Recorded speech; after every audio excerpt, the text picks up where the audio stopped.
Welcome. What you are about to watch is not science fiction, and it is not folklore. It is a serious investigation into one of history's most compelling unresolved questions: the mystery of the moon's secrets, anomalies from Apollo to the present.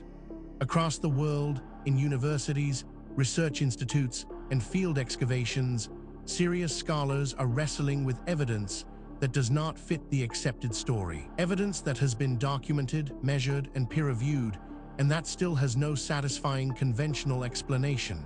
We are going to look at that evidence carefully, without prejudice in either direction, not dismissing what is extraordinary, but not accepting it without scrutiny either. The truth, as always, is in the details.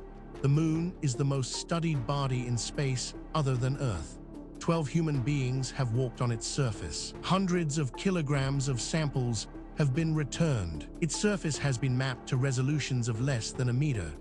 And yet the moon continues to produce surprises, some scientific, some observational, some structural, that confirm we do not have a complete picture of our nearest neighbor.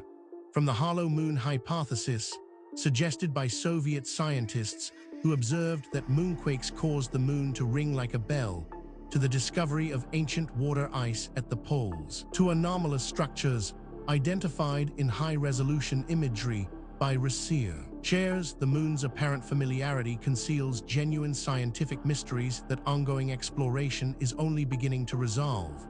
This is where our investigation begins. Stay with us, because the further we go into the evidence, the more extraordinary it becomes. The story you think you know is only the surface. Beneath it lies something far more remarkable. Let us begin. Before we examine the specific evidence, we need to step back and understand the context. This case does not exist in isolation. It sits within the expanding frontier of unexplained cosmic phenomena, and to properly evaluate what we are looking at, we need to understand the broader picture that surrounds it. Space exploration has produced many surprises, but perhaps none as persistent as the anomalies that professional scientists describe and then struggle to explain. These are not the claims of amateur enthusiasts or fringe theorists. They are the published findings of researchers at NASA, the European Space Agency, and major research universities, documented in peer-reviewed journals and presented at professional conferences, then quietly filed under requires further investigation while the scientific mainstream moves on to the next mission.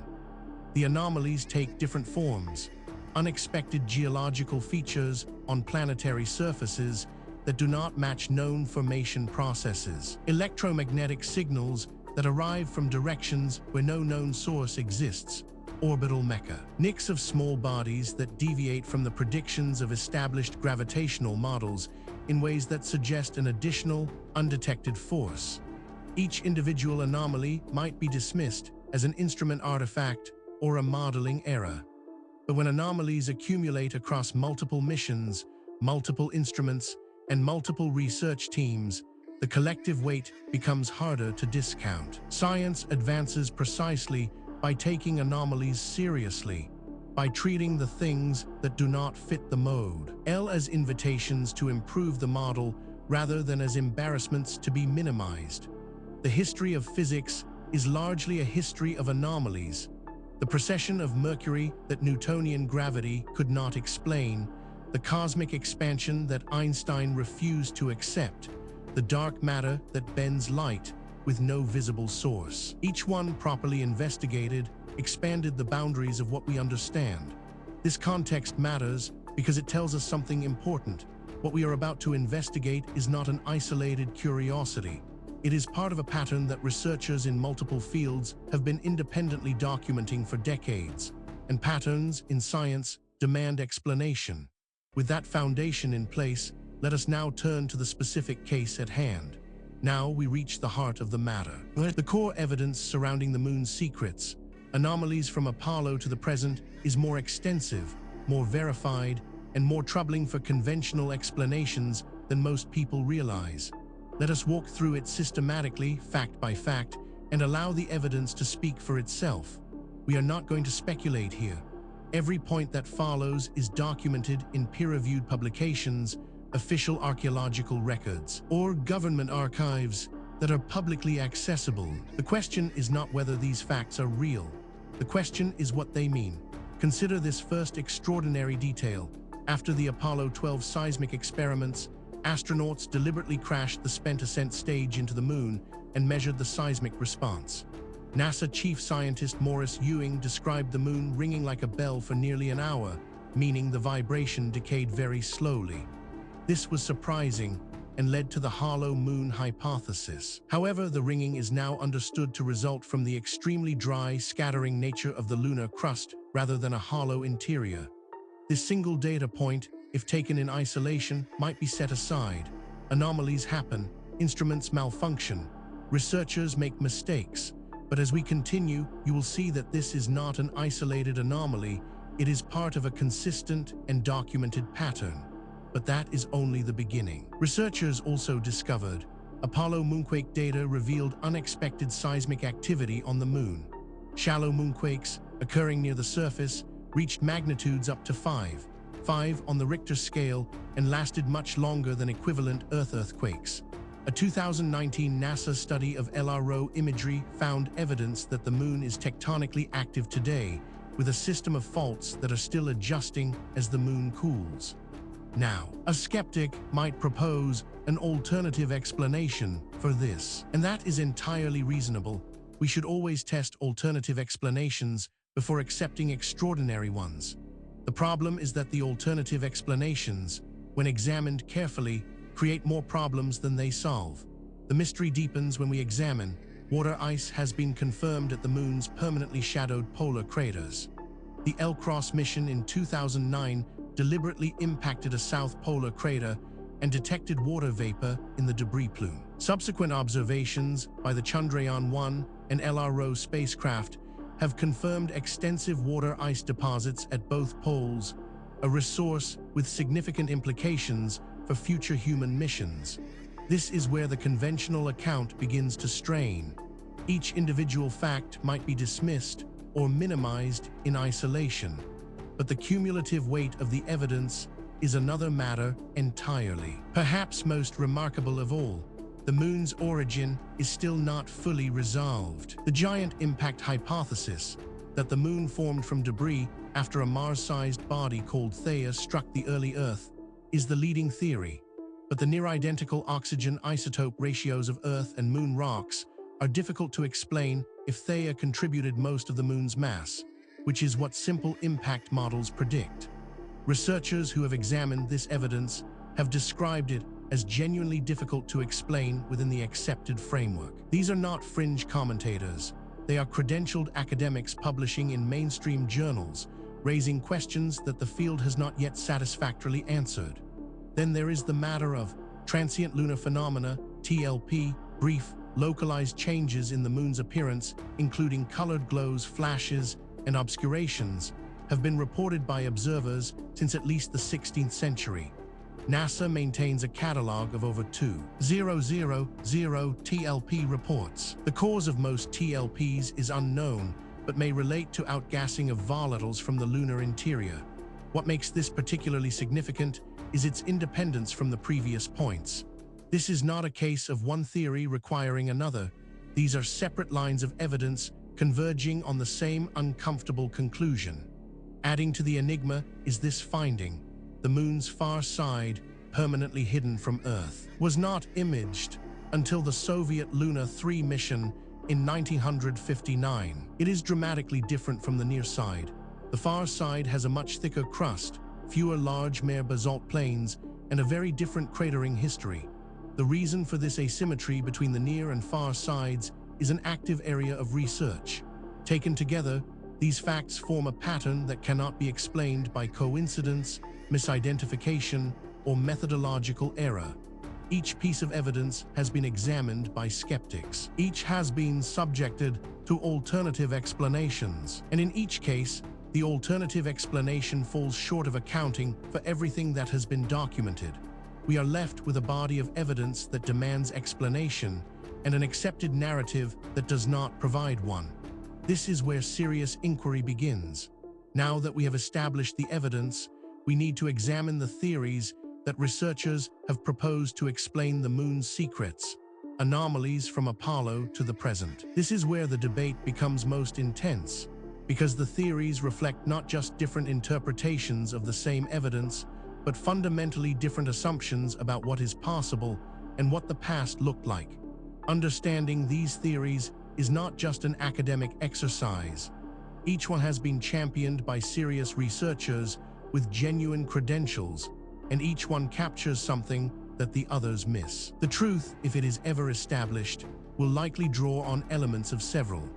The first major explanation proposed by researchers holds that the moon's anomalous seismic characteristics, water ice, and structural asymmetry all reflect a complex formation and evolution history that the giant impact hypothesis partially, but not completely explains. The moon formed in the same event as Earth and has been geologically active for a much longer period than previously understood.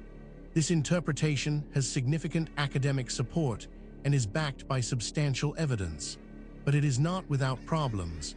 Critics point out that it requires assumptions that go beyond what the evidence strictly supports, and that key predictions of this theory have not been confirmed by subsequent research. It remains contested, and the contest is productive. A rival school of thought argues that some transient lunar phenomena represent genuine outgassing of volatiles from the lunar interior, indicating that the moon has more residual geological activity than conventional models suggest, possibly related to the water ice deposits at the poles. This theory is controversial, and deliberately so. Its proponents argue that the evidence demands an explanation outside the conventional framework. Critics counter that extraordinary claims require extraordinary evidence, and that the evidence presented, while suggestive, does not yet meet that standard.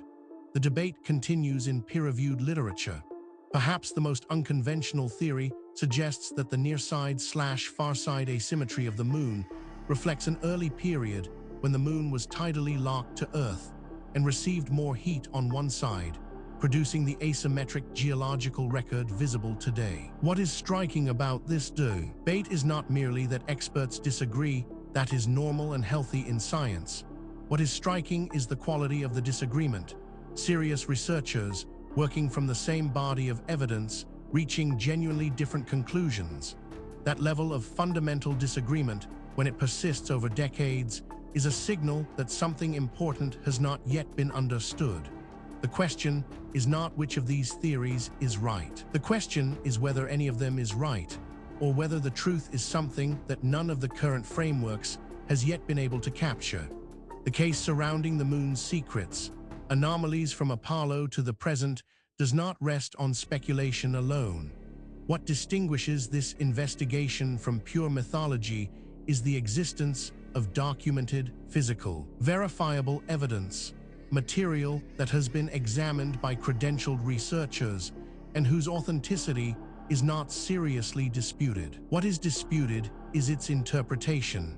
Let us review the most significant documented evidence as objectively as possible. We are not going to cherry-pick the data that supports a preferred conclusion. We are going to lay out what exists and let you draw your own assessment. Physical evidence supporting this account includes L-cross impact plume analysis confirming water ice at the South Pole is the most significant recent moon discovery and directly changes the resource economics of lunar exploration and settlement. This evidence has been subjected to independent verification. Skeptics have examined it. Alternative explanations have been proposed and tested. The data remains.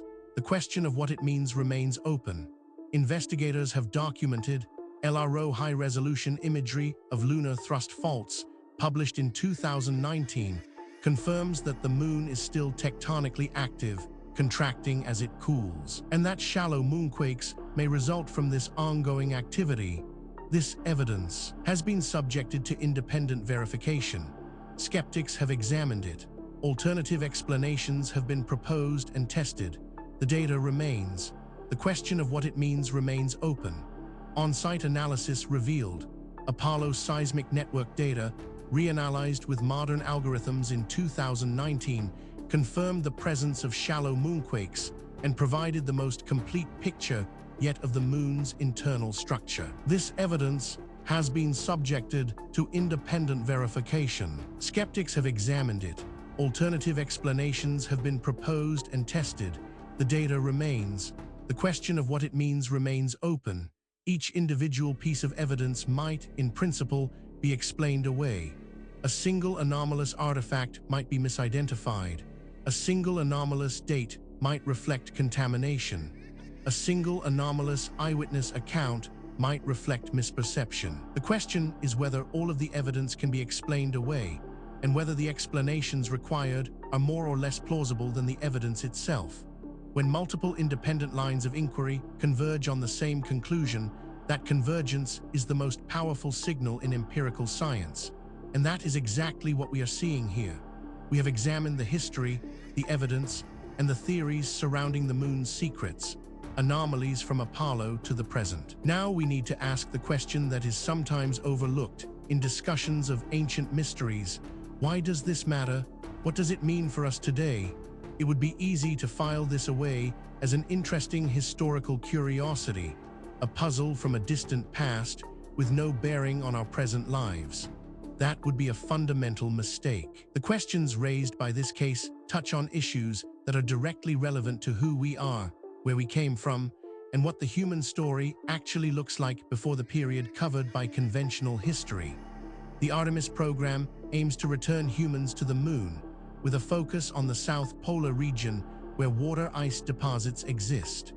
China's lunar exploration program is also targeting polar resources. The moon is increasingly recognized not as a fully understood, geologically dead body, but as a complex world with ongoing activity, significant resources, and geological history that we are still decoding. Every mission to the moon reveals something that was not expected. Our nearest neighbor continues to surprise. Furthermore, the tools available to investigate these questions are advancing rapidly. Satellite imaging, ground-penetrating radar, ancient DNA analysis, isotopic tracing, and deep-sea sonar are all providing capabilities that previous generations of researchers could only dream of. Cases that were genuinely unresolvable 10 years ago are now open to new analysis, and the findings, consistently, are expanding rather than contracting the mystery. The investigation continues.